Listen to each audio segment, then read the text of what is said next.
നിർത്തിയിട്ട കാറിൽ അകപ്പെട്ട 4 കുട്ടികൾ ശ്വാസം മുട്ടി മരിച്ചു. ആന്ധ്രാപ്രദേശിലെ വിജയനഗറിലാണ് ഈ ദാരുണ സംഭവം ഉണ്ടായത്. വിവരങ്ങൾ നൽകാനായി KB ശ്രീധരൻ ചേരുന്നുണ്ട്. ശ്രീധരൻ, ഇതെപ്പോഴായിരുന്നു സംഭവം? ഈ വാഹനത്തിൽ മറ്റാരും ഉണ്ടായിരുന്നില്ലേ? ഒരേ കുടുംബത്തിലെ തന്നെ കുട്ടികളാണോ ഇവർ? ഇന്നലെ രാത്രിയാണ് ഈ ദാരുണ സംഭവം ഉണ്ടാവുന്നത്. ഇതിൽ മരിച്ചവരിൽ 2 കുട്ടികൾ സഹോദരങ്ങളാണ്.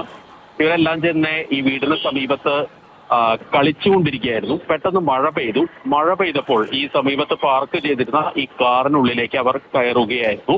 ഈ കാറിന്റെ ഡോറ് നിർഭാഗ്യവശാൽ ലോക്ക് ചെയ്തിരുന്നില്ല.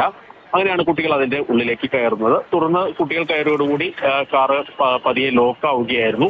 അവർക്ക് പിന്നീട് ഇത് തുറക്കാനായില്ല എന്നാണ് പറയപ്പെടുന്നത്. ഇതിനുള്ളിൽ ശ്വാസം മുട്ടിയാണ് കുട്ടികൾക്ക് ജീവൻ നഷ്ടമായത്. ഏതായാലും ഏറെ നേരം കഴിഞ്ഞ് കുട്ടികളെ കാണാഞ്ഞതിനെ തുടർന്ന് മാതാപിതാക്കൾ വന്ന് പരിശോധന നടത്തിയപ്പോഴാണ് ഇവർ കാറിനുള്ളിൽ മരിച്ച നിലയിൽ കണ്ടെത്തിയത്.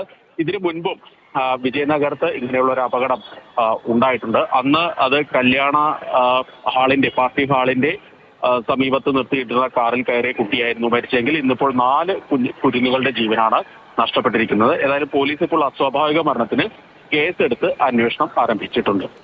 ശരി, വളരെ സങ്കടകരമായൊരു വാർത്തയാണ്. 4 കുട്ടികൾക്ക് ജീവൻ നഷ്ടമായിരിക്കുന്നു എന്നത്.